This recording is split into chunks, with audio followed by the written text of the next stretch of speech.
We have sacrificed a lot for the creation of this country. Charter of economy ہم کریں, ملک آگے چلے. ہم نہ سلیکٹڈ ہیں نہ فارم 47 والے ہیں. We have shot down the enemy's most modern aircraft, including multiple Rafale jets. My favorite field marshal from Pakistan.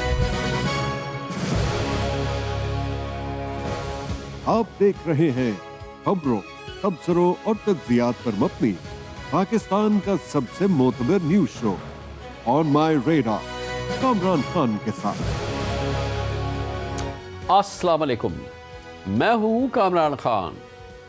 امریکہ ایران اسرائیل جنگ کا ایک تاریخی شاخسانہ سامنے آیا جب تیل پیدا کرنے والے دنیا کے طاقتور ترین ملکوں کا اتحاد، جسے اوپیک اور اوپیک پلس کہا جاتا ہے، ٹوٹ گیا. اس کی وجہ بنی یونائٹڈ عرب ایمریٹس کا وہ فیصلہ جس نے یک طرفہ طور پہ آج اوپیک اور اوپیک پلس سے علیحدگی اختیار کر لی. اس فیصلے کی وجہ سے امیر ترین عرب ممالک، تیل پیدا کرنے والے ممالک کے اتحاد میں بھی دراڑ پڑ گئی ہے. ایسے ماحول میں جب اسٹریٹ آف ہورموز میں کشیدگی نے پہلے ہی گلف ممالک کی آئل ایکسپورٹس کو متاثر کر رکھا تھا، یو اے ای کا اوپیک سے الگ ہونا اس قیادت کے لیے بھی ایک واضح چیلنج تصور کیا جاتا ہے، جو کہ اوپیک کے پاس عام طور پہ تصور کیا جاتا ہے کہ سعودی عرب کے پاس ہوتی ہے. یو اے ای کی سرکاری خبر رساں ایجنسی کے مطابق یہ فیصلہ ملک کے لانگ ٹرم اکنامک ویژن کا حصہ ہے، جس کا مقصد لوکل انرجی پروڈکشن میں انویسٹمنٹ بڑھانا ہے اور گلوبل مارکیٹ میں متحدہ عرب امارات کی آزاد پوزیشن کو مضبوط کرنا ہے. گویا اربوں ڈالر کی انویسٹمنٹ کے بعد اب یو اے ای پروڈکشن بڑھانے کے لیے آزاد ہونا چاہتا ہے اور کوٹا سسٹم کی، جو کہ اوپیک کے تحت ہوتا ہے، پابندی قبول کرنے کو تیار نہیں. یو اے ای کے اس فیصلے کے فوری اثرات گلوبل آئل مارکیٹ میں فوری طور پہ نظر آنا شروع ہو گئے ہیں اور ابتدائی طور پہ برنٹ کروڈ اچانک 3.2% اضافے سے $111 فی بیرل تک پہنچا، جبکہ WTI 3.6% بڑھ کر تقریباً $100 کے قریب اس وقت ٹریڈ کر رہا ہے. دوسری جانب انویسٹرز توقع کر رہے ہیں کہ جب امارات پروڈکشن بڑھائے گا، جس میں کچھ ٹائم لگے گا، اس سے بہت جلد تیل کی قیمتوں پہ پریشر بڑھے گا اور قیمتیں کم ہو جائیں گی. تاہم ماہرین کے مطابق اس فیصلے کے اثرات صرف آئل پرائسز تک محدود نہیں رہیں گے. یہ گلف پالیٹکس، سعودی لیڈرشپ اور اوپیک کے فیوچر پر بھی ڈائریکٹ اثر ڈال سکتا ہے. سب سے زیادہ مسائل سعودی عرب کے لیے ہوں گے. طویل عرصے سے اوپیک اور اوپیک پلس کا انفارمل لیڈر رہا ہے. سعودی عرب پر تیل کی سپلائی بیلنس رکھنے اور پرائسز سٹیبل کرنے کا پریشر بڑھے گا. دوسری جانب یو اے ای حالیہ ایرانی حملوں کے خلاف عرب ممالک کی مؤثر حمایت نہ ملنے پر بھی نظر آتا ہے. اوپیک سے علیحدگی کو اس ناراضی کا تسلسل بھی سمجھا جا رہا ہے. یو اے ای کے پریزیڈنشل ایڈوائزر نے کل یہ شکوہ کیا.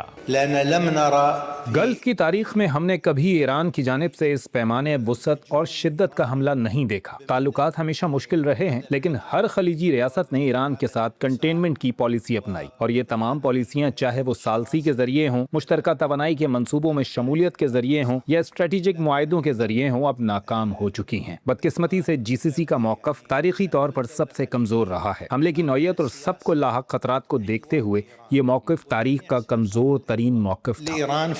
Organization of the petroleum exporting country یعنی اوپیک دراصل تیل پیدا کرنے والے ممالک کی ایک تنظیم ہے جو 1960 میں بنی تھی. اس تنظیم میں سعودی عرب، ایران، عراق اور دیگر تمام بڑے تیل پیدا کرنے والے ممالک شامل ہیں. اوپیک کے پاس دنیا کے تقریباً 75% سے 80% تک آئل ریزرو موجود ہیں اور یہ گلوبل پروڈکشن کا لگ بھگ 1/3 حصہ فراہم کرتا ہے. اوپیک کا بنیادی کام یہ ہے کہ وہ اپنے رکن ممالک کے لیے آئل پروڈکشن کا اس کا کوٹا طے کرتا ہے تاکہ گلوبل مارکیٹ میں قیمتیں سٹیبل رہیں. 2016 میں اوپیک پلس نامی الائنس بنایا گیا، جس میں اوپیک کے ساتھ روس جیسے بڑے نان ممبر کنٹریز بھی شامل ہو گئے. اس الائنس کے ذریعے دنیا کی تقریباً 50% آئل پروڈکشن کو متاثر کیا جا سکتا ہے. ایکسپرٹس کہتے ہیں کہ اس اوپیک پلس کی بننے کے بعد سے تیل کی قیمتیں سٹیبل یا ان کو مینج کرنے کا کام زیادہ آسان رہا. اس کارٹل کے تحت بہرحال اس پہ کنٹرول اس کارٹل کا یعنی کہ اوپیک پلس کا برقرار رہتا تھا، جس میں اب ایک بڑی دراڑ پڑ گئی ہے. اس کی سگنیفیکنس، اس کی امپورٹنس اور اس حوالے سے جو امپلیکیشنز ہیں یہ جاننے کی کوشش کریں گے آج اس پروگرام میں، اور اس کے لیے ہم نے دعوت دی ہے انرجی امور کے ایکسپرٹ ہیں عمار ایچ خان ہمارے ساتھ جوائن کر رہے ہیں. بہت بہت شکریہ خان صاحب، آپ نے ہمیں جوائن کیا ہے. یہ فرمائیے گا کہ ایک نہ صرف یہ کہ یہ اوپیک جو ہے یا اوپیک پلس جو ہے وہ آج اس کا بریک اپ ہوا ہے اور ایک بڑی تقسیم ہو گئی ہے. یہ ایک امپورٹنٹ خبر ہے, مگر اس کی امپلیکیشنز پریکٹیکلی جو کہ ایک عام آدمی تک پہنچے گی یا آئل مارکیٹ کے اندر سگنیفیکنٹ اس کی امپلیکیشن نظر آئیں گی, وہ کیا ہوں گی؟ دیکھیں اس کی امپلیکیشن یہ ہوگی کہ آگے جو ہے تیل کی قیمت ہمیں کم ہوتی ہوئی نظر آئے گی, کیونکہ یو اے ای جو ہے ایک میجر سپلائر ہے اور انہوں نے یہ بھی کمٹ کیا ہے کہ اگلے 2 سے 4 سال میں اپنی کیپیسٹی بھی ایکسپینڈ کریں گے, یعنی کہ مارکیٹ میں وہ اور تیل جو ہے وہ مگر خان صاحب یہ بتائیے گا کہ جو یو اے ای کی پروڈکشن ہے وہ اوور آل جو گلوبل پروڈکشن ہے اس میں اتنی سگنیفیکنٹ تو نہیں ہے کہ وہ اوور آل پرائسز کو امپیکٹ کر سکے, یا یہ کہ یہ پروڈکشن اتنی ہے کہ کوئی ایک ریزنیبل ہم پرائس فلکچویشن دیکھیں؟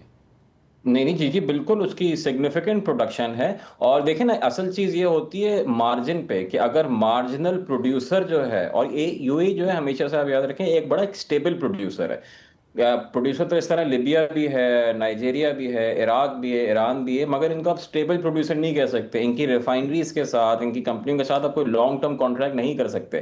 یو اے کے جو پیٹرولیم کمپنیز ہیں, ان کی جو ریفائنریز ہیں, ان کے ساتھ مختلف ممالک کے لانگ ٹرم کانٹریکٹس ہوتے ہیں. So it's a stable supplier of oil, جس طرح سعودی عربیہ ہو گیا یا کویت ہو گیا یا دوسرے ممالک ہو گئے. تو اس حساب سے اگر اس کا ایگزٹ کا مطلب یہ ہے کہ یہ اپنی مارکیٹس خود ڈھونڈے گا, اور اگر اوپیک پہلے ایک ہی حساب سے چلتا تھا, ایک ہی پرائس کے ساتھ چلتے تھے, تو وہ اب اس کے حساب سے نہیں چلے گا اور مارکیٹ میں جا کے کمپیٹ کرے گا. تو صحیح کہہ رہے ہیں آپ ایک طرح سے کہ ایک میجر آئل مارکیٹ کے اندر ڈسرپشن کریٹ ہو جائے گی, کیونکہ آبویسلی جب یہ اپنی جو پروڈیوس ہے یہ اگر کم دام, جو کہ ایک عام بیسک اصول ہے, اگر مارکیٹ کریں گے اور وہ فلوٹ کریں گے تو ظاہر ہے کہ اس کے لیے تمام جو بائرز ہیں ان کی پہلی پرائرٹی وہ ہوگی, اور اس سے وہ جو اوپیک والا جو یا اوپیک پلس کا جو پورا ایک نظام ہے وہ ہل جائے گا.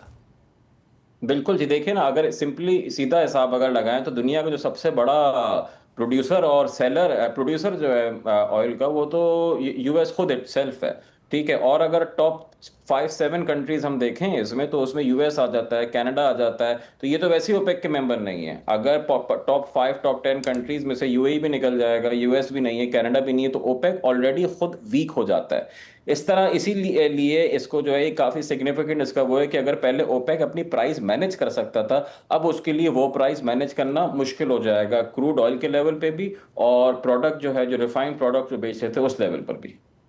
اچھا, اس کے بہرحال جیو پولیٹیکل امپلیکیشن بھی ہیں, لیکن کیونکہ اس کی ٹائمنگ اس وقت ہوئی ہے جس وقت یہ کہ امریکہ, ایران اور اسرائیل وار ہوئی, اور اس وار میں ایران کا جو سب سے بڑا نشانہ تھا وہ یو اے ای تھا, اور شاید یو اے ای کو عرب ممالک سے اس قسم کی سپورٹ نہیں ملی جیسے کہ اس کی توقع تھی. لیکن بہرحال یہ فیصلہ جو ہے یہ تو اکنامک فیصلہ ہے نا, اس کا تو سب سے زیادہ امپلیکیشن جو ہے وہ اکنامک ہے. اچھا, جب پرائسز کم اگر ہوں گی تو خود یو اے ای کی جو ریونیوز ہے اس پہ بھی اثر پڑے گا نا؟ نہیں سر, دیکھیں یہ جو ہے اصل جیو اکنامک میں بولوں گا اس کا وہ ہے, کیونکہ اگر قیمت تیل کی کم ہوگی, یو اے ای مارکیٹ میں کمپیٹ کرے گا, تو اوپیک کے جو ممالک ہیں ان کو بھی تیل کی قیمت کم کرنی پڑے گی. اور بہت سے ممالک ایسے ہیں جیسے سعودی عربیہ ہو گیا یا قطر ہو گیا, یہ ان کے کافی بڑے بڑے خسارے چل رہے ہیں آج کل, ڈیفیسٹ چل رہے ہیں, جو کہ ان کے بجٹ پلان ہوئے ہوتے ہیں کہ آئل کی پرائس $80 ہوگی یا $85 ہوگی, اس پہ بریک ایون کریں گے. اگر کنسسٹنٹلی کہ تیل کی قیمت کم رہے گی تو ان کے خسارے بھی ہوں گے, اور ان کو بھی جو ہے تھوڑی اسپینڈنگ اپنی کنٹرول کرنی پڑے گی, تھوڑا ایکسپینڈیچر اپنا کنٹرول کرنا پڑے گا, اکنامک گروتھ ان کی سلو ڈاؤن ہوگی.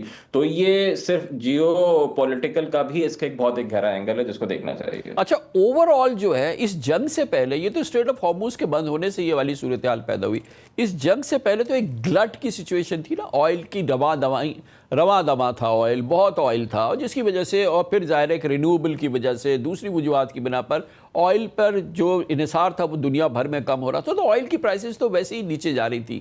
اور اب یہ اوپیک کے ٹوٹنے کے بعد جب بھی یہ حالات ٹھیک ہوں گے اور ایران اور امریکہ کوئی معاہدہ ہوتا ہے, تمام چیزیں ہوتی, تو ایک ایران کی سپلائی بھی میدان میں آ سکتی ہے, اور یہ تمام چیزیں جو ہیں, اور اس پورے ماحول کے اندر گوئنگ فارورڈ اگر ہم دیکھیں, سال 1-2 سال کا اگر ہم فارورڈ اس کا ویو لیں, تو آئل پرائسز تو بہت کم ہمیں نظر آئیں گی آگے چل کے, بہت کمی ہو جائے گی آئل پرائسز میں. بالکل جی ایسے ہی ہوتے ہیں. آئل پرائزز جو ہیں ہمیشہ ایک رینج میں آپریٹ کرتی ہیں. 60 سے 75-80 ڈالر کا جو ہے ایک ان کا سویٹ اسپاٹ ہوتا ہے. $60 سے اگر کم اس کی پرائز ہو جائے گی تو کمپنیوں کے پاس یا وہ ممالک جن کے پاس تیل ہے ان کے پاس انسینٹیو نہیں رہتا کہ وہ اس میں انویسٹ کریں یا نئی کیپیسٹی لے کر آئیں اور نیا پروڈکشن کریں. اگر بہت زیادہ قیمت ہو جاتی ہے تو اس کا مسئلہ یہ ہوتا ہے کہ جو ہے لوگ جو ہے وہ خریدنا کم کر دیتے ہیں. تو یہ لوگ کوشش ہمیشہ یہی کرتے ہیں کہ 60 سے 80 ڈالر کے بیچ میں جو ہے اس کی قیمت رکھیں. مگر ابھی ہو یہ رہا ہے کہ اگر یو اے ای چھوڑ کے جا رہا ہے اینڈ یور لارجسٹ پروڈیوسر دنیا کے جو بڑے ہیں وہ اگر اوپیک میں نہیں ہوں گے تو وہ اپنی پرائز وہ خود سیٹ کر سکیں گے. وہ اپنی پرائز اپنے ڈائریکٹ کسٹمرز کا خود سیٹ کر سکیں گے. جیسا کہ میں نے بولا کہ امریکہ جو ہے وہ دنیا کا سب سے بڑا پروڈیوسر ہے آئل کا اور گیس کا, دونوں چیزوں کا. ٹھیک ہے, تو امریکہ اپنی پرائز جو ہے وہ خود سیٹ کرتا ہے, وہ دنیا میں وہ نہیں کرتا. تو اسی طرح یو اے اگر پروڈیوسر ہے تو وہ اپنی پرائز وہ خود سیٹ کر سکتا ہے کسی اور کے ساتھ. لیٹس سے اگر پاکستان اس کے ساتھ کوئی لانگ ٹرم کانٹریکٹ میں چلا جاتا ہے, ڈیفرڈ پیمنٹ کر سکتے ہیں, سو آن اینڈ سو فورتھ, تو وہ ایک الگ پرائز پہ آپریٹ کر سکتا ہے بجائے اس کے کہ اوپیک کی جو ایک ڈریون پرائز ہو, باسکٹ پرائز ہو, اس کے حساب سے اپنے لے کے چلیں. امیڈیٹ امپلیکیشن بتائیے کہ آج کے زمانے میں ایک تو ہمیں اندازہ نہیں ہے کہ یہ پروڈکشن بڑھانے میں کتنا ٹائم لگے گا. اوبیسلی کچھ تو وقت لگے گا نا, پھر اس کو وہ مارکیٹ میں آئے, ریفائن ہو, مارکیٹ میں آئے. لیکن اس وقت جو اسٹریٹ آف ہارموز کی سچویشن ہے, جو بلاکیڈ ہے, یہ تمام چیزیں, اگر یہ کہ جب یہ ایکسس جو پروڈکشن ہے یو اے ای کی واپس آئے اور وہ اوپیکس کے کنٹرول سے باہر ہو, اس کے امپلیکیشن کیا ہو سکتے ہیں اوور آل جو آئل مارکیٹ ہے اور جو اس وقت ڈسرپشن کریٹ ہوئی ہوئی ہے؟ بالکل دیکھیں امیڈیٹ اس کی ایز سچ کوئی امپلیکیشن نہیں ہوگی کیونکہ ڈسرپشن تو ویسے ہی ہوئی بھی ہے. جب مالیکیول یا تیل وہاں سے سپلائی ہونا شروع ہو جائے گا آٹومیٹکلی وہ چیز صحیح ہو جائے گی. اصل اس کی امپلیکیشن جو ہے وہ مڈ ٹو لانگ ٹرم میں ہے, اگلے 2 سے 5-10 سال میں اس کی امپلیکیشن ہم کو پراپر نظر آئے گی, امیڈیٹ میں نہیں. کیونکہ اوپیک کا رول کیا ہوتا ہے؟ اوپیک کا رول ہوتا ہے کہ قیمت نہ زیادہ بڑھے اور نہ زیادہ کم ہو. اگر بہت گرنا شروع ہو جاتی ہے تو وہ سپلائی اپنی روکنا شروع کر دیتے ہیں. فار ایگزامپل اگر یو اے ای کہتا ہے کہ دن میں ہر کسی کو $40 کا بیچنا شروع کر دوں گا تو باقی جتنے لوگ ہیں وہ ان کی بھی قیمتیں پھر گرنا شروع ہو جائیں گی. تو اس طرح یو اے ای مارکیٹ کو اسینشلی کنٹرول کر سکتا ہے قیمت سے. بے شک. بہت بہت شکریہ مہارج خان صاحب. اس وقت پوری دنیا کی پہلی خواہش یہ ہے کہ امریکہ ایران جنگ کا مکمل خاتمہ ہو جائے اور ایک امن ڈیل ہو جائے, مگر اس خواہش کا حصول ہر گزرتے دن کے ساتھ کمپلیکیٹ ہوتا جا رہا ہے. عام زبان میں کہیں تو یہ پورا معاملہ ایک گڑبڑ گھوٹالے کی شکل اختیار کر چکا ہے. نہ ہی براہ راست کھلی جنگ ہو رہی ہے, نہ ہی کوئی امن ڈیل آ رہی ہے, اور نہ ہی موجودہ جنگ بندی مستقل امن کی کوئی شکل اختیار کر رہی ہے. صرف ایران میں ہی فیصلہ سازی کے مراکز میں فاصلے نہیں ہیں, بلکہ خود پریزیڈنٹ ٹرمپ کی وار کیبنٹ میں بھی اندرونی تقسیم کی خبریں ہیں. اب صورتحال یہ ہے کہ ایران چاہتا ہے کہ سب سے پہلے وہ اور امریکہ مل کر اسٹریٹ آف ہارموز کو کھول دے اور ایران کے نیوکلیئر پروگرام پر مذاکرات مستقبل پر چھوڑ دیے جائیں. ایران کی تجویز اور خواہش پریزیڈنٹ ٹرمپ کے لیے کسی صورت قابل قبول نہیں, کیونکہ اس میں ان کے لیے اپنے عوام کو دکھانے کے لیے جیت کی کوئی ٹرافی نہیں ہے. لیکن بہرحال گلوبل اکانومی جس شدید کرائسس کا شکار ہے, اس کے حل کے لیے ایران کی تجویز اور پیشکش بہت زیادہ اٹریکٹیو لگ رہی ہے. اس پورے انالیسس میں بے شک دنیا کے اکثر ممالک کی براہ راست دلچسپی ہے, مگر عرب کنٹریز اس کے ایک کلیدی فریق ہیں.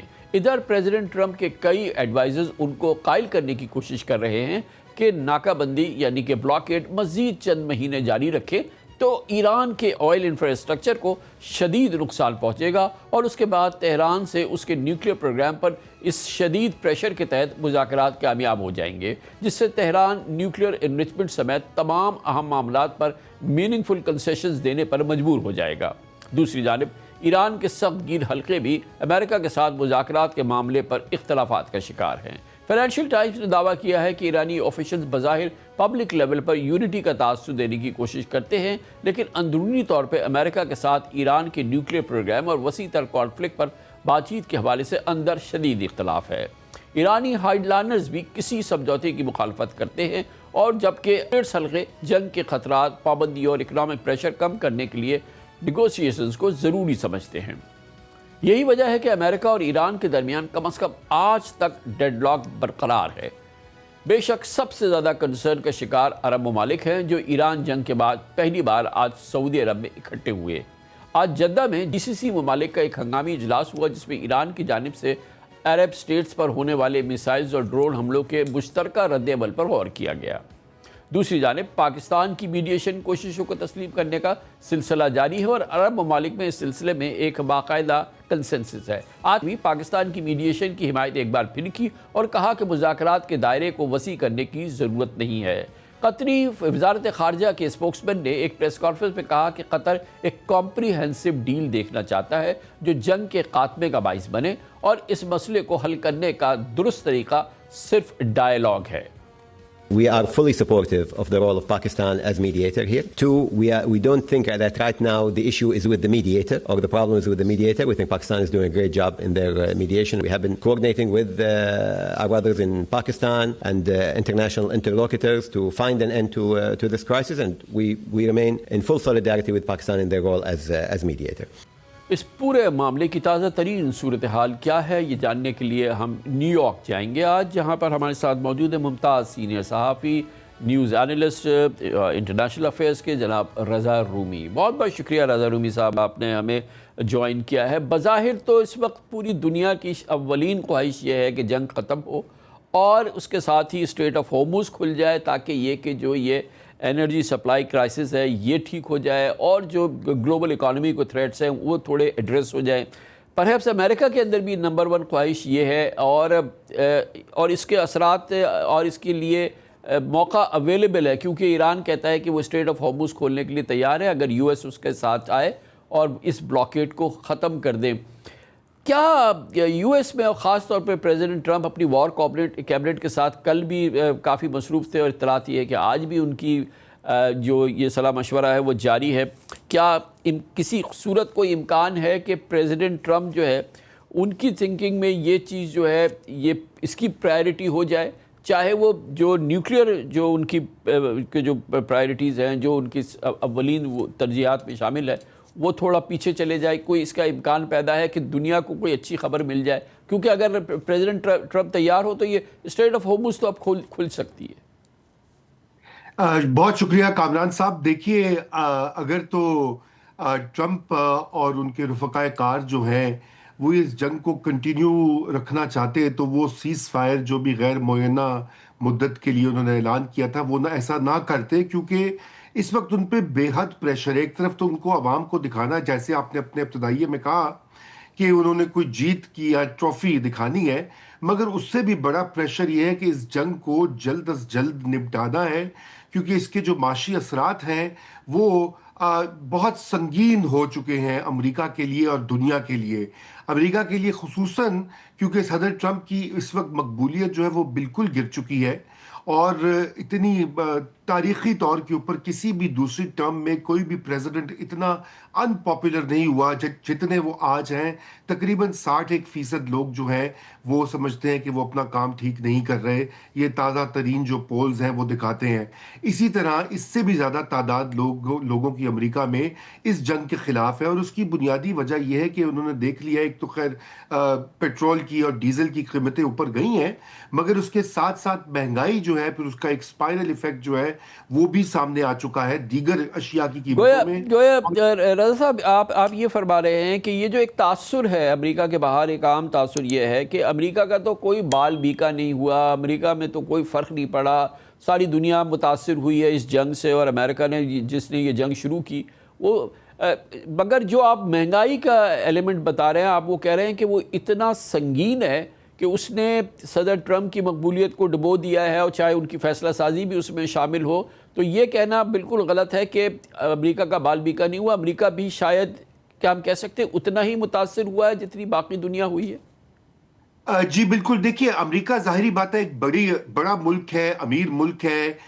طاقتور ملک ہے، اس لیے شاید اثرات اتنے سنگین نہ ہوں، مگر بالکل مہنگائی اثر کر رہی ہے۔ اور سیاسی طور کے اوپر دیکھیے مڈ ٹرم الیکشن ہے نومبر میں، اور ابھی تمام تر اندازے یہی بتا رہے ہیں کہ اگر یہی اسی ڈگر پہ مہنگائی اور انفلیشن اوپر بڑھتی رہی تو ریپبلکن پارٹی نہ صرف کانگریس بلکہ سینٹ میں بھی ہار جائے گی، اور دونوں جو ہاؤسز ہیں وہ ڈیموکریٹس کو چلے جائیں گے، جس سے تو نہ صرف ٹرمپ لیم ڈک ہو جائیں گے بلکہ غالباً ان کے مواخذہ جو ہے وہ بھی ممکن ہو جائے گا جو کہ ان کی اپوزیشن چاہتی ہے۔ تو اس وقت بڑے سنگین قسم کی ایک سروائیول کی صورتحال درپیش ہے، اور یہی وجہ ہے کہ ٹرمپ چاہتے ہیں ہیں کہ اس جنگ سے جلدی نکلا جائے. اب مسئلہ یہی ہے جیسے آپ نے صحیح کہا کہ ان کو کچھ دکھانا بھی ہے کہ آخر انہوں نے اس سے حاصل کیا کیا, تمام تر پیسے خرچ کے اور سرمایہ لگا کر. تو اگر یہی ہونا تھا کہ آبنائے ہرمز کو دوبارہ کھولنا تھا تو پھر اس جنگ کا فائدہ ہی کیا ہوگا, اس کا بھی نقصان ہوگا. تو اس لیے ایران کو بھی اسی طرح کوئی نہ کوئی فیس سیونگ چاہیے اپنے عوام کے لیے جب وہ کوئی سمجھوتا کرے امریکہ کے ساتھ. ایسے کل president Trump in a day to whatever جو ہے وہ جلد از جلد یہ فیصلہ کریں کہ ہم اسٹریٹ آف ہارمز کھولتے ہیں ایران کے ساتھ مل کے, اور اس طرح سے جو ہے وہ پرہیپس جو ان کی دوسری کہنا یہ ہے کہ ان کی پہلی ترجیح یہ ہے کہ وہ یورینیم جو ہے انرچ یورینیم ایران باقاعدہ ان کے حوالے کر دے, وہ امریکہ لے وہ پہنچ جائے, پھر وہ امریکی عوام کو بتائیں کہ دیکھیں وہ یورینیم میں ایران سے لے آیا. کیا یہ ہونا ممکن ہے, یا یہ کہ کم از کم اسٹریٹ آف ہارمز ہی کھولنے کے لیے تیار ہو جائیں پریزیڈنٹ ٹرمپ, اور یہ جو گلوبل اکانومی کو اتنا بڑا شاک لگ رہا ہے مسلسل وہ تھوڑا سا سبسائڈ کر جائے؟ یہ اس کی کوئی امکان ہے کہ ایسا ہو سکتا ہے؟ جی بالکل. دیکھیے صدر ٹرمپ آپ کو معلوم ہی ہے کہ وہ بہت ہی انپریڈکٹیبل ہیں, اور بالکل ایسا وہ کر سکتے ہیں, اور شاید ایسا ہی ہوگا کیونکہ ابھی آج کی ڈیولپمنٹس جو ہوئی ہیں, یو اے ای کا اوپیک سے نکلنا, پھر تیل کی قیمتیں اوپر چلی گئی ہیں, $110 کو کراس کر گئی ہیں فی بیرل. اس کا مطلب یہی ہے کہ دنیا بھر میں وہ مہنگا ہو جائے گا بشمول امریکہ کے, اور اسی لیے اسٹریٹ آف ہارمز کو اب کھولنا اور بھی ارجنٹ ہو جائے گا تاکہ یہ 20% کا جو سپلائی میں کمی ہے وہ پوری کی جا سکے اور قیمتیں جو ہیں وہ ریگولیٹ ہوں. تو اس لیے یہ ایک بامر مجبوری یہ صدر ٹرمپ کو کوئی نہ کوئی سمجھوتا کرنا پڑے گا. لیکن فیس سیونگ کیسے ملے گی رضا رومی صاحب؟ ان کو تو فیس سیونگ چاہیے, ان کو تو پولیٹیکل جو ان کا ٹرف ہے اس کو دکھانا ہے کہ جی کہ میں یہ جنگ جیت کے آیا ہوں, جس کو آپ لوگ کہتے ہیں کہ جی کہ ایگزٹ ریمپ چاہیے ان کو, آف ریمپ چاہیے, وہ کدھر ہے؟ جی میرے خیال سے ایگزٹ ریمپ وہیں پر ہے کہ جیسے کہ اوباما کے ساتھ جب ان کا سمجھوتا ہوا تھا ایران کا, اور اس میں جو کچھ نیوکلیئر معاملے کے اوپر اگری کیا گیا تھا, اسی کے سے ملتی جلتی کوئی ایک ڈیل جو ہے شاید وہ فائنلائز ہوگی. اور یہی پاکستان کی بھی بیک ڈور, یہی جو ڈپلومیسی ہے, میڈیشن ہے, وہ بھی یہی اسی چیز پر کام کیا جا رہا ہے. اور روس کے ساتھ بھی جو پارلیز ہیں وہ بھی اسی سلسلے کی ایک کڑی ہیں کہ ایسا طریقہ نکلے کہ جس سے کہ امریکہ یہ بھی کہہ سکے کہ ہم نے نیوکلیئر پروگرام کو کچھ کرٹیل کر دیا, ایران یہ کہہ سکے کہ ہمارا پروگرام سیف ہے, محفوظ ہے, تو دونوں سائڈز کچھ بتا سکے. تھینک یو سو مچ جناب رضا رومی, ہمارے ساتھ senior journalist, news analyst new York سے. پاکستان کی اکانومی ایک بار پھر انٹینس پریشر میں ہے. امریکہ ایران جنگ کے اثرات نے مہنگائی کی ایک نئی لہر کو جنم دے دیا ہے. اس پوری صورتحال کے بیک گراؤنڈ میں کل اسٹیٹ بینک آف پاکستان نے انٹرسٹ ریٹ میں 100 بیسس پوائنٹ کا اضافہ کرتے ہوئے اسے 11.5% تک پہنچا دیا تاکہ بڑھتے ہوئے پرائس پریشر کو قابو میں رکھے. شرح سود میں یہ اضافہ, انٹرسٹ ریٹ میں یہ اضافہ گلوبل انرجی پرائسز میں شدید اضافے کے بعد سامنے آیا, جو اسٹریٹ آف ہارمز میں پیدا ہونے والی رکاوٹوں کا باعث ہے. اس راستے سے دنیا کی تقریباً 20% آئل سپلائیز گزرتی ہیں, جس میں اب بہت کمی آ چکی ہے. آئل پرائسز $100 فی بیرل سے اوپر جا چکی ہیں. آج ایک موقع پر $111 فی بیرل تھی, جبکہ شپمنٹس محدود ہونے سے پاکستان جیسی امپورٹ بیسڈ اکانومی پر بے پناہ پریشر بڑھ رہا ہے. گزشتہ چند ہفتوں میں پاکستان میں فیول پرائسز میں 40% سے زیادہ اضافہ ہو چکا ہے, جس نے ٹرانسپورٹ, بجلی, فوڈ کاسٹ سب میں بڑا اضافہ کر دیا ہے, اور مہنگائی دوبارہ شدت اختیار کر رہی ہے. پاکستان جو تقریباً 90% آئل امپورٹس گلف کنٹریز سے کرتا ہے, عرب ممالک سے کرتا ہے, اب ایکسٹرنل ڈیفیسٹ اور روپے پریشر میں اضافے کا سامنا کر رہا ہے. یہ بحران ایویشن سیکٹر تک بھی پھیل چکا ہے. قومی ایئر لائن PIA, جو کہ بہت جلد عارف حبیب گروپ کی قیادت میں آنے والی ہے, اس کے پرائیویٹائزیشن کے بعد نئے مالکان اب پریشانی میں مبتلا ہیں, فوری طور پہ گلوبل شاک کا سامنا کر رہے ہیں. جیٹ فیولز کی قیمتوں میں شدید اضافے سے PIA کی بحالی کی حکمت عملی مزید کمپلیکیٹڈ ہو چکی ہے. رپورٹس کہتی ہیں کہ جیٹ فیول کی قیمت تقریباً 150% بڑھی ہے پچھلے چند ہفتوں میں, یعنی جو فیول پہلے تقریباً $190 لیٹر ملتا تھا, اب $450 پر لیٹر ہو چکا ہے. یاد رکھیں کسی بھی ایئر لائن کے کل خرچے میں ایندھن یعنی کہ فیول کا حصہ 30 سے 40% ہوتا ہے. اسی وجہ سے PIA نے اپنے کئی روٹس پر فلائٹس کم کر دی ہیں اور کچھ انٹرنیشنل فلائٹس ابھی پی آئی اے نے بند کی ہے، جن کو کوالالمپور بھی شامل ہے۔ پاکستان کے لیے یہ صورتحال قطعی اچھی نہیں ہے۔ انٹرسٹ ریٹ میں اضافہ، انرجی پرائسز میں تیزی، سپلائی چین پر پریشر اور اس کے تحت پاکستان کے ایکسٹرنل شاکس، امپورٹڈ انفلیشن اور سخت مالی حالات، یہ سب وہی پرانا اور خطرناک کمبینیشن ہے۔ یہ کوئی عام معاشی سائیکل نہیں بلکہ ایک جنگی صورتحال سے پیدا ہونے والا انرجی کرائسس ہے جو ایک سٹرکچرلی کمزور اکانومی کو بے پناہ متاثر کر رہا ہے۔ کیسے اس مسئلے کو ڈیل کریں، کیسے اس مسئلے سے نکلیں، آگے کی کیا تیاری کریں، یہ پوچھیں گے۔ ہمارے ساتھ موجود ہیں سابق وفاقی وزیر صنعت و تجارت اور پاکستان میں انڈسٹریل افیئرز، ٹیکسیشن افیئرز کے ممتاز ایکسپرٹ جناب گوہر اعجاز سے۔ بہت بہت شکریہ گوہر اعجاز صاحب۔ یہ فرمائیے گا کہ شدید پریشر کا سامنا ہے ایک ایسے وقت میں جبکہ پاکستان کی اکانومی ایک وہ زمانہ جس میں کہ کچھ سکون کا سانس لے رہی تھی، کچھ بہتری کے آثار نمایاں ہو رہے تھے کہ یہ ایران اور امریکہ جنگ ہو گئی اور اس کے بعد کی صورتحال میں ایک بار پھر ہم اسی موڈ میں آ گئے جس کو کہ ہم اپنی اکانومی میں ایک کرائسس موڈ کو کہتے ہیں۔ بسم اللہ الرحمن الرحیم۔ تھینک یو کامران خان صاحب۔ سب سے پہلے تو میں I am very happy to see you back on the screen and we are all happy that the legend is back. Thank you, sir. So it's a great honor to be here with you. Thank you. Now, coming to the point. I think پچھلے جس طرح سے 7 ہفتے میں government نے یہ crisis کو manage کیا ہے، اس کو جو ہے میں اس کو بہت پازیٹیو سمجھتا ہوں کہ ہم نے لاسٹ ٹائم دیکھا تھا کہ 2022 کے اندر ہم کہتے تھے کہ جناب کرنٹ اکاؤنٹ ڈیفیسٹ $20 بلین ہو گیا اور جو ہے گورنمنٹ نے مینیج نہیں کیا، جو ہے وہ اپنے افیئرز کو، فیول کی پرائسز کو نہیں بڑھایا، جس کی وجہ سے جو ہے وہ $100 کی قیمت تو رکھی لیکن اس کا جو ہے خمیازہ ہم آج 4 سال بعد بھی بھگت رہے تھے کہ وہ پیسے جو $20 بلین ہمارے پاس تھے ہی نہیں، وہ کرنٹ اکاؤنٹ ڈیفیسٹ ہو گیا۔ وہ اس میں سے جو کہتے تھے کہ وہ بوم اینڈ بسٹ ہے، اس میں سے جب ہم نے ریویو کیا تو $13 بلین کا اس سال جو ہے فائنانشیل ایئر 22 جو اینڈ ہوا 21-22، تو اس سال میں $13 بلین کی انرجی، فیول اور گیس پرائسز کی وجہ سے وہ ڈیفیسٹ ہوا تھا، اور جو ہے وہ تقریباً $3 بلین کی کووڈ ریلیٹڈ پیمنٹس تھیں۔ جو کنزیومر ریلیٹڈ پیمنٹس تھی وہ شاید $4 بلین بھی نہیں تھی، جو کہ اس سال ہم جس کرائسس میں گئے۔ اب میں اس سال کو دیکھ رہا ہوں تو یہ کوارٹر جو ہے وہ بڑا امپورٹنٹ ہے پاکستان کے لیے۔ ہم نے کرنسی آپ دیکھیں تو کرنسی سٹیبل ہے، ہم دیکھیں تو کرنٹ اکاؤنٹ ڈیفیسٹ پچھلے مہینے جو مارچ پہلا مہینہ تھا اس میں ریکارڈ سرپلس ہے ڈیفیسٹ کے بجائے، اور اپریل کا مہینہ بھی میں سمجھتا ہوں کہ کوئی ایسا الارمنگ نہیں ہوگا، کیونکہ سب سے بڑی چیز تو یہ ہے کہ انٹرنیشنلی جو ہم کرنٹس فیس کر رہے ہیں، دنیا میں $60-62 کا تیل چل رہا تھا وہ $100 ہو گیا، اور اس کی وجہ سے جتنے پیٹرو کیمیکل کے پروڈکٹس جو پاکستان میں آتے ہیں، جس کا میں سمجھتا ہوں تخمینہ تقریباً جو ہے وہ سالانہ $25 بلین جو ہے یہ oil and oil related petro chemical اور کیمیکل پروڈکٹس ہیں، تو $2 بلین مہینے کی وہ ایوریج بن جاتی ہے۔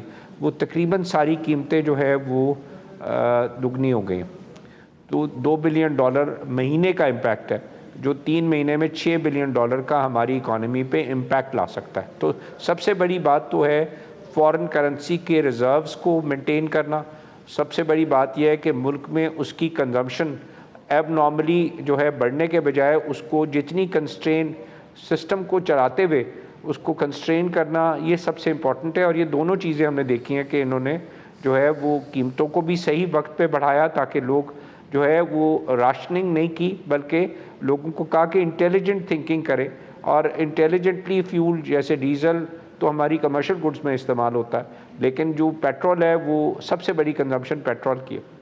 تو یہ تکلیف تو ہے کہ سب کو، لیکن دنیا میں جب قیمت بڑھ گئی ہے اور اس کو آپ پاس آن نہیں کریں گے تو آپ جو ہے جب ڈالر ہی نہیں ہے ہمارے پاس اتنے کہ ہم ضائع کر سکیں، تو ہم سب کو یہ فیل ہونا چاہیے کہ جناب یہ سب ہمارے پیسے ہیں اور ہمارا ملک ہے، اور اسی سپرٹ کے تحت جو ہے ملک آگے چل سکتا ہے۔ تو اچھا اس میں گوہر صاحب بالکل صحیح آپ نے فرمایا کہ ٹھیک ہے جو چیزیں گورنمنٹ کے بس میں ہیں وہ ایک ریزنیبلی گڈ مینیج ہو رہی ہیں، اور کوشش یہ کی گئی ہے کہ کوئی سبسڈیز وغیرہ کا نظام دوبارہ نہ چلایا جائے اور کوشش یہ کی جائے کہ جو ایکسٹرنل شاک ہے اس کو ایبزارب سب پوری قوم مل کے کرے. لیکن اس میں گنجائش کہاں سے پیدا ہو سکتی ہے کہ ہم بہتر جائیں, کیونکہ ابھی ہم بڑھ رہے ہیں بجٹ کی طرف, اور بجٹ سے بہت بڑی توقعات ہے اس ملک کو, جو کہ ابھی ہماری جب ہم اچھے حالات بھی تھے, یعنی کہ اس شوق سے پہلے جب بھی ہم کوئی 2.5-3% کی جی ڈی پی گروتھ کر رہے تھے, یہ ہم افورڈ نہیں کر سکتے کہ ابھی ہم آئندہ بھی جو ہے یہ 3.5-3.25% کی گروتھ پہ آگے بڑھے. ہمیں آگے جانا ہے, ہمیں جو ہے یہ ٹیکسیشن کے عذاب کو کم کرنا ہے, جو کہ ہم ایکسپیکٹ کر رہے تھے کہ اس بجٹ سے ہمیں ملے گا. سپر ٹیکس سے جان چھوٹے گی اور دوسرے جو اضافی ٹیکسز ہیں ان سے جان چھوٹے گی. تو اب چلے, یہ تو شوق جو تھا اس کو مینیج کیا گورنمنٹ نے اور بہتر طریقے سے کیا. عوام جو ہے وہ اس کی پورا اس کا اپنے کاندھوں پہ بوجھ اٹھا رہی ہے گورنمنٹ کے ساتھ مل کے, وہ چلے وہ سب کچھ ہو گیا. لیکن گوئنگ فارورڈ جو ہے وہ کیسے اب ہم مینیج کریں کہ جو ہمارے اصل جو ہمارے ٹارگٹس ہیں ہم اس کو میچ کریں اور کچھ سٹیبلس آئے اکانومی میں. بہت اچھی بات خان صاحب کی آپ نے کہ ہماری پورے ملک کی جو ہے وہ اس وقت امید لگی ہوئی ہے کہ ہم جو ہے وہ 3 سال ایک جو ہے اسٹیبلٹی کے فیز سے جو ہے وہ ہم نکل رہے ہیں کہ ہم نے گروتھ فیز میں جانا ہے. اور 3.5% کا جو گروتھ ریٹ اور 2% یا 2.5% کا پچھلے 2 سالوں میں رہا, ٹھیک ہے, وہ ہم سب کے لیے بڑا تکلیف دہ تھا. اب اگلے سال سے ہم سب کہتے ہیں کہ ہمیں گروتھ چاہیے, ہمیں 6% گروتھ چاہیے, ہمیں 8% گروتھ چاہیے. تو میں خان صاحب سمجھتا ہوں یہ پاسبل ہے, کیونکہ یہ جو پریشر ہے وہ سارا پریشر کیا ہے کہ میری فار ایگزامپل انکم تو 1 لاکھ روپے ہے, تو میں 1 لاکھ روپے کی انکم میں اس بجٹ کو میٹ کیسے کروں, جس میں میرا فیول کا بل بڑھ گیا. تو انکم تو بڑھنی پڑے گی, اور انکم بڑھے گی کیسے, جب اپنا مال آپ دنیا میں بیچیں گے. تو ایک تو پوائنٹ آیا ایکسپورٹ لیڈ گروتھ. دوسرا پوائنٹ اس میں سمپل سا ہے جو میں سمجھتا ہوں کہ کل کی جو مانیٹری پالیسی میں 1% انٹرسٹ ریٹ بڑھایا, میں وہی بات دوبارہ کرتا ہوں کہ یہ حکومت نے 60 ٹریلین روپے بورو کیا ہوا ہے, 37 ٹریلین روپے قوم کا ڈپازٹ پڑا ہوا ہے, اور جو ہے وہ 60 ٹریلین جو بورو کیا ہوا ہے اس کے اوپر 1% آپ نے جب انٹرسٹ کاسٹ بڑھا دی, تو یہ 60 ٹریلین کا 1% سالانہ 600 ارب روپے کا سال کا امپیکٹ بن گیا. 600 بلین یا 60,000 کروڑ روپیز. مجھے نہیں سمجھ آتی کہ یہ جو بڑا 1% کیا دنیا میں اس کی وجہ سے تیل کی قیمت کم ہو جائے گی, یا اس کی وجہ سے دنیا کہے گی کہ پاکستان نے سود کا ریٹ بڑھا دیا ہے, تو جو ہے لیکن سر معاف کیجئے گا, کنسیڈریشن میں رکھے گی. جب یہ ایم پی سی یعنی مانیٹری پالیسی کمیٹی ہوئی, کل اسٹیٹ بینک نے جب یہ کال کی کہ وہ 1% انٹرسٹ ریٹ بڑھا رہے ہیں, لیکن اس سے پہلے جو سیکنڈری مارکیٹ تھی, جو منی مارکیٹ تھی, وہ تو یہ ریٹ بڑھا ہی چکی تھی نا. کائبور پہلے ہی جو تھا وہ تقریباً 11.5 ہو چکا تھا. گویا کہ جو انڈیپینڈنٹ مارکیٹس ہیں وہ پہلے ہی جو ہے وہ ان کے نزدیک تو اس کی ضرورت آ چکی تھی, اور آلریڈی وہ تقریباً 50 بیسس پوائنٹ تو مارکیٹ پہ آلریڈی بڑھ چکا تھا. یہ اچھا بڑا سمپل ہے. آج کے دن آپ کو انکلینیشن ملے کہ کل صبح جو ہے وہ ڈیزل کا ریٹ جو ہے وہ 100 روپے بڑھنے لگا ہے, تو مارکیٹ تو آٹومیٹکلی رات کو 50 روپے بڑھا دے گی. Same goes for financial markets. ساری انکلینیشن موجود تھی کہ اسٹیٹ بینک جو ہے اسی کانسیپٹ کے اوپر چل رہا ہے, جو کہ فلاسفی جس کو اڈاپٹ کر کے چل رہے ہیں. مجھے بتا دیں کہ پوری دنیا میں پاکستان اکیلا تو نہیں ہے نا جس کو یہ فیول شاک آیا, اور جس کی وجہ سے یہ ہمارے ہاں جو ہے وہ انفلیشن آئی یا اس انفلیشن کا فیئر آیا. تو کیا امریکہ نے بھی اپنا انٹرسٹ ریٹ بڑھایا, کیا یورپین یونین نے بھی بڑھایا ہے, کیا یو کے نے بھی بڑھایا ہے, کیا چائنا نے بھی بڑھایا, کیا ہندوستان نے بھی بڑھایا؟ کوئی تو اکانومی مجھے بھی بتائے نا کہ جس نے ہماری والی پالیسی فالو کی ہو. یہ کاسٹ پش انفلیشن ہے ڈیو ٹو آئل انکریز. اس کا کیا تعلق ہے انٹرسٹ ریٹ سے جس کی بوروئنگ ساری حکومت نے کیا؟ مطلب حکومت ہم یہ کہہ رہے ہیں کہ 600 ارب روپے کیا کرے اور بینکوں کو دے دے, ٹھیک ہے. اس وقت وہ پیسہ حکومت کے پاس ہونا چاہیے تاکہ وہ اپنے ایکسپنسز کو, یا جو بھی ایسے لوگ ہیں جن کو سپورٹ چاہیے تھی اس کو وہ پیسے دے سکتے. ہم نے اس کے لیے کیا کیا, ان کے بجٹ میں 600 ارب روپے کی ہم نے اور ان کو کیا انٹرسٹ ریٹ کے لیے بڑھا کے ان کی کاسٹ بڑھا دی. تو مجھے نہیں سمجھ آتی یہ اکنامک فلسفی. میں پھر وہی کہتا ہوں کہ یہ جوزف سٹکلٹس نے بڑی clear Nobel prize award winner economist ہے کہ cost push inflation is different from demand pull inflation. ہم ڈیمانڈ پل انفلیشن کی دوائی سے کاسٹ پش انفلیشن کو ٹریٹ کر رہے ہیں. میں یہ بار بار کہتا ہوں یہ غلط جو ہے دوائی نہ دیں پاکستان کو. ہم 3 سال سے اس کے اندر سفر کر رہے ہیں. ہمیں نکلنا پڑے گا اس جو ہے وہ اس ریسیپی سے کہ ہم ڈیمانڈ پل انفلیشن کی دوائی دے کے کاسٹ پش انفلیشن کا علاج کریں. دس از مائی ہمبل سبمیشن آن اٹ.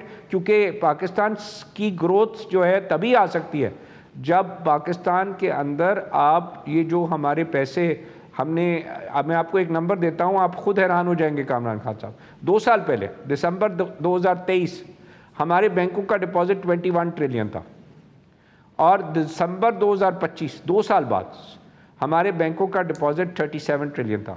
16 ٹریلین بڑھ گیا. آپ کو پتہ ہے 16 ٹریلین روپے $60 بلین ہوتے ہیں. ہماری قوم نے $60 بلین ایکولنٹ 16 ٹریلین روپے بینکوں میں ڈپازٹ کر دیا. تو میں یہ بولتا ہوں بار بار کہ جب پیسے ہی سارے کے سارے لوگوں نے بینکوں میں رکھ دیے کہ سود کا ریٹ آپ نے بڑھا کے اتنا کر دیا کہ ساری کام سودی ہو گئی, ہم نے کام کرنے کی کیا ضرورت ہے؟ تو کانسیپٹ ہے کہ گروتھ تو تب آئے گی جب کاروبار ہوگا. کاروبار ہوگا تو جاب کریشن ہوگی. بینکوں میں پیسے رکھنے کے سود پہ تو کبھی بھی کاروبار جو ہے وہ نہ گروتھ آئے گی, نہ امپلائمنٹ آئے گی, نہ جابز آئیں گے. پوری فلسفی غلط ہے. نمبر 1 پرائرٹی اس وقت یہ ہے, نمبر 1 اس وقت جو ہے لوگوں کا جو کاروبار یا صنعت یا انڈسٹری سے متعلق ہے کہ آگے بجٹ میں کیا ہونے والا ہے, جو کہ پہلے ہم نے بات کی کہ کیا ہم سپر ٹیکس سے جان چھڑانے والے ہیں. یہ آپ نے 1% انٹرسٹ ریٹ بھی بڑھا دیا, آپ نے سب کچھ کر دیا, آپ نے مینیج بھی کر لیا, آپ نے سبسڈی بھی نہیں دی, لیکن بجٹ پہ جو ریلیف ہے اس کی گنجائش ہے. کیونکہ کل پھر آپ سے IMF کہے گا کہ بھائی یہ آپ نے اگر یہ سپر ٹیکس ختم کیا تو یہ اماؤنٹ جو ہے اس کے لیے آپ ریونیو کہاں سے لائیں گے, اس کو کیسے پورا کریں گے.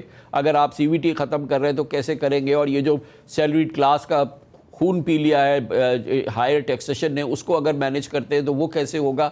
تو اس کا پراسپیکٹس بتائیں وہ کتنے روشن ہیں, وہ کتنا ڈیلیور ہو جائے گا اس گورنمنٹ سے. میں اس کے لیے ایک بہت آپ کو ایک پازیٹیو نیوز شیئر کرتا ہوں. ہم اکنامک تھنک ٹینک ہم نے کریٹ کیا تھا, آپ کو معلوم ہے خان صاحب, آج سے 1.5 سال پہلے. ہم پاکستان کا پہلا شیڈو بجٹ پیش کرنے جا رہے ہیں منڈے 4 مئی کو, اور اس کے اندر ہم 0 ڈیفیسٹ بجٹ 3 سال کے اندر ہم پیش کرنے جا رہے ہیں کہ حکومت اگر یہ سٹیپس لے تو 0 ڈیفیسٹ. اور اس کے اندر ہم نے پہلے سال میں ہی سجیسٹ کیا ہے کہ آپ نے کیسے سپر ٹیکس ختم کرنا ہے, آپ نے کیسے جو ہے وہ جو سیلری کلاس ہے اس کا ٹیکس 45 سے 20% پہ لانا ہے, آپ نے کیسے کارپوریٹ کا 29% سے 25% پہ لانا ہے, اور آپ نے کیسے جو ہے وہ خرچہ اس کا میٹ کرنا ہے جو آپ یہ ریونیو کم کر رہے ہیں, اس کے سامنے ایکسپینڈیچر کہاں ہم لے سکتے ہیں. آپ حیران ہو جائیں گے جب ہم پچھلے 6 مہینے سے اکنامک تھنک ٹینک اس میں ٹاپ کنسلٹنٹس جو ہے ہم نے اکانومسٹ لے کے بیٹھے رہے ہیں. میں ابھی بھی آپ کے اس پروگرام سے پہلے اسی کو فائنلائز کر رہا تھا کہ we will share with you on Monday کہ پاکستان 0 ڈیفیسٹ پہ جا سکتا ہے. اس وقت 7.9 ٹریلین کا ڈیفیسٹ ہے.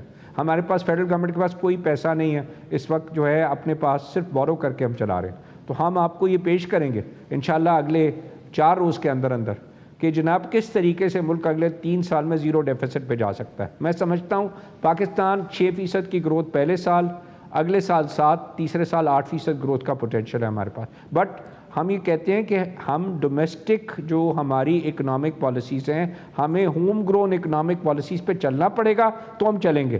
اگر ہم ہوم گرون اکنامک پالیسیز پہ نہیں چلیں گے تو پھر ہم ہوسٹیج ہیں, اور ہم ہوسٹیج اگر رہے تو پھر نہ ہم ترقی کر سکتے ہیں, نہ ہم جابز کریٹ کر سکتے ہیں, اور ہم یہی دوائیاں لیتے رہیں گے جو ہے وہ ڈیمانڈ پل انفلیشن کی دوائی سے کاسٹ پش انفلیشن کے. دنیا کا تیل کی قیمت کا کیا تعلق ہے ہماری مانیٹری پالیسی سے؟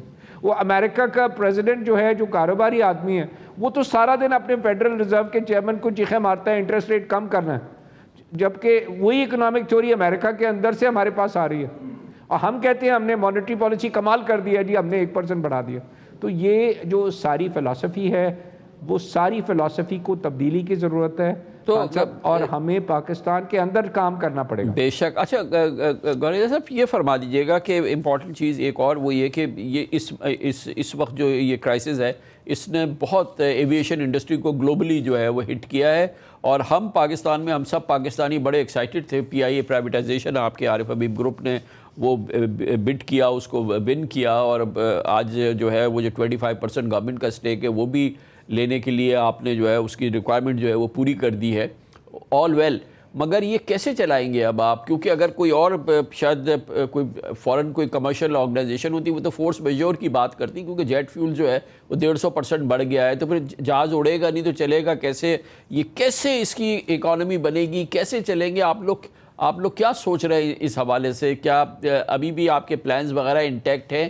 کیا ہوگا پی آئی اے کا آگے گوئنگ فارورڈ؟ اس میں خان صاحب میں صرف یہ کہوں گا فبی اعلیٰ رب کو ماتک زبان.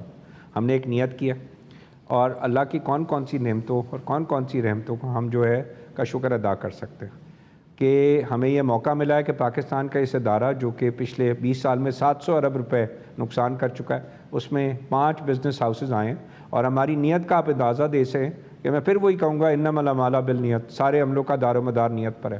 ہم اس نیت سے چل رہے ہیں کہ اس کو پاکستان کی نہیں دنیا کی بہترین ایئر لائن بنائیں گے.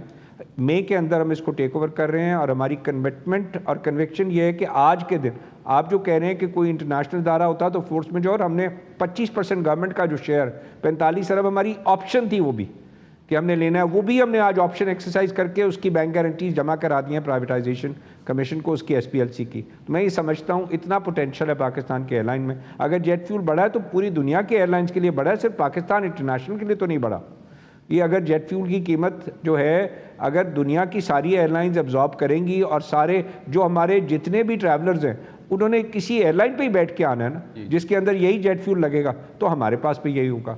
ہمارے پلانز بالکل انٹیکٹ ہیں. ہم نے پہلے سال میں انشاءاللہ تعالی ہمارا پلان ہے کہ ہم نے 20 جہاز ایڈ کرنے ہیں, اور جتنی ہمارے انٹرنیشنل جو ڈیسٹینیشنز ہیں جس میں یو ایس اے, یو کے, یورپ اور آسٹریلیا اور افریقہ, جتنی ہماری ڈائریکٹ جہاں پہ ہمارے پاکستانی ایکسپیٹ ان کو ہم نے ڈائریکٹ فلائٹس دینی ہے. اس کے علاوہ ہم نے ڈومیسٹک نیٹ ورک کو بھی اسٹرینتھن کرنا ہے, اور اس پورے پلان کے اوپر the top consultants of the world are working with us, and we are formalizing and finalizing each and everything before we take over and sit in the driver's seat. The best CEO is being hired from the world. The best chief operating officer is being hired from domestic market.